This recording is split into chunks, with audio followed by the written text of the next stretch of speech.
दोस्तों, मेरा नाम है राजू यादव। कहानियाँ सुनाता हूँ, किस्से कहानियाँ जो आपके दिल को छू लें। आप सुन रहे हैं ख्वाबों का सफ़र। मैया आखिर हमें दोस्त देकर चली गई, क्योंकि हमारे लिए सब रोज़ का था।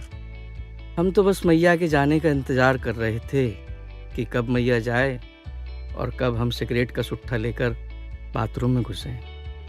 हम 10वीं में थे जब हमारा परिचय शराब और सिगरेट से हो गया था। इसीलिए जब तक हम सिगरेट नहीं पीते तब तक हमारा पेट बाथरूम में साफ नहीं होता।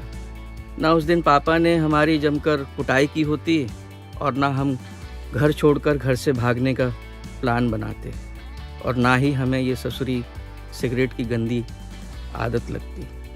हुआ यूं कि हमारी कुटाई के बाद हमने काफ़ी सोच विचार किया।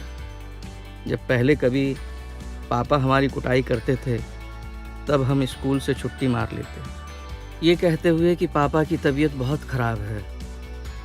मास्टर जी को हमारी मासूमियत पर कोई शक नहीं होता और हम फिल्म देखने चले जाते। फिल्म में हमें हंसाती, रुलाती, भविष्य के सपने दिखाती।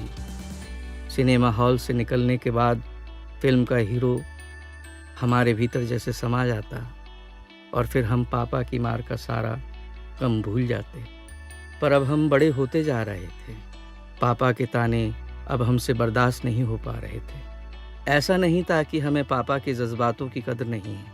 हम अच्छी तरह समझते हैं कि वो हमें पढ़ा लिखा कर कुछ बनाना चाहते हैं, मगर इसका मतलब ये तो नहीं कि वो हमें हर वक्त कुछ भी कहें और कुछ भी सुनाते रहें। बात बात पर हमारी तुलना दुबे जी के बेटे से करने लगे थे कि देखो, दुबे जी के बेटे ने आज ये किया है, दुबे जी के बेटे ने आज वो किया है। अरे भाई, मान लिया हमने कि दुबे जी का बेटा हमसे ज़्यादा समझदार है, पर हम क्या करें? हम नहीं बनना चाहते दुबे जी के बेटा जैसे। हम राधे हैं पापा, और हम राधे ही रहेंगे। नहीं बनना हमें किसी के जैसा। बस फिर क्या था, पापा को हमारी यह बात बुरी लग गई। बाप से ज़बान लड़ाते हो, ठीक है।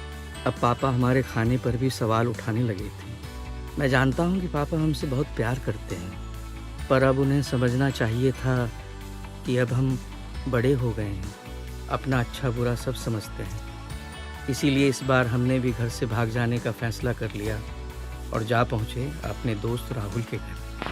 हमने राहुल के घर के दरवाजे की घंटी बजाई। राहुल ने दरवाज़ा खोला और हम दोनों घर के भीतर।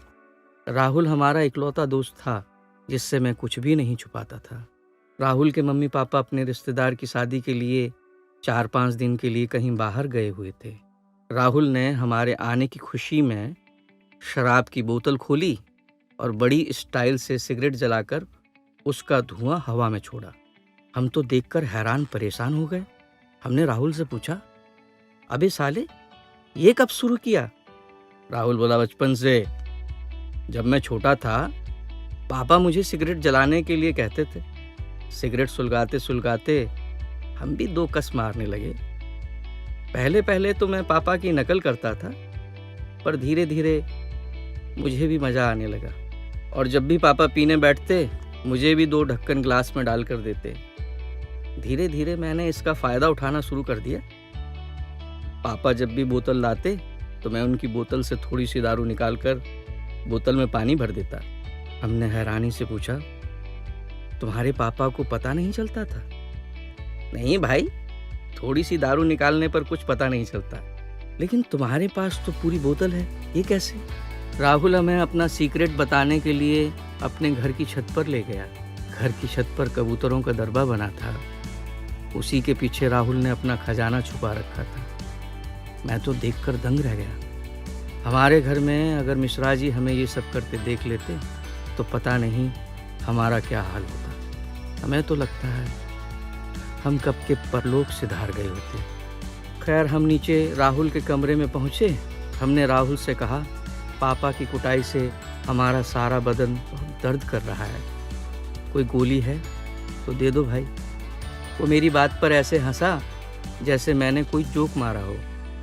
कहने लगा, बेटा, वो ज़माना चला गया जब बदन दर्द के लिए गोली खानी पड़ती थी। और मेरी तरफ शराब का गिलास बढ़ाकर बोला, रम है, एक ही सांस में गटक लो, सारा दर्द उड़न-छू हो जाएगा। मैंने कहा, ना भाई, मिश्रा जी को पता चलेगा तो वो मेरी खाल में भूसा भरवा देंगे।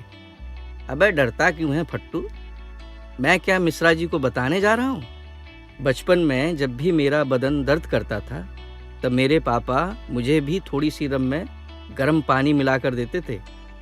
सुबह तक मेरे सारे बदन का दर्द उड़न-छू हो जाता।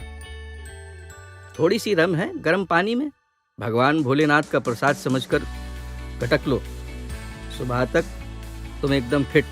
हमने भी बिना देर किए शराब का प्याला राहुल के हाथ से लिया और एक ही सांस में गटक गए और सारा दोष पापा की डांट और बदन दर्द पर मढ़ दिया। हमने तो शराब के नशे में यहाँ तक कह दिया कि अब हमारा उनसे कोई नाता नहीं, हम सबका त्याग करते हैं। और हम यहीं पर कहाँ रुकने वाले थे।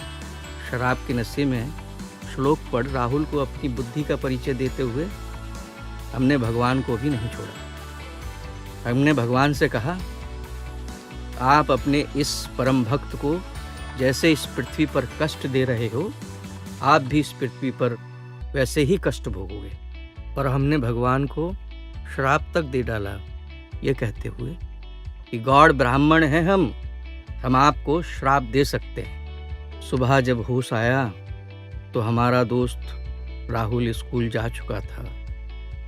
हमारे पेट में चूहे दौड़ रहे थे, सो हम किचन में फ्रिज की तरफ दौड़े।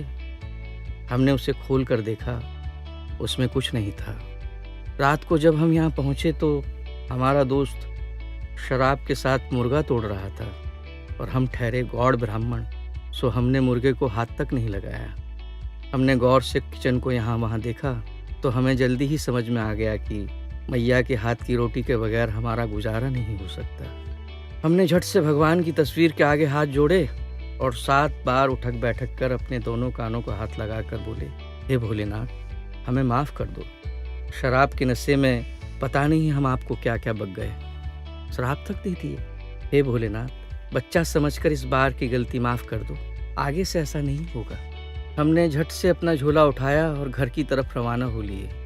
हमने दोस्त के घर की चाबी ताला बंद कर उसके बाहर रखे जूते में छुपा दी और हम घर की तरफ रास्ता नापते हुए सोचने लगे कि बेटा राधे, घर तो जा रहे हो, पापा और मैया अब तुम्हारी क्या दशा करेंगे, वो तो भगवान भोलेनाथ ही जाने। दोस्तों, आज के लिए ख्वाबों के सफ़र में इतना ही। मिलते हैं अगले एपिसोड में।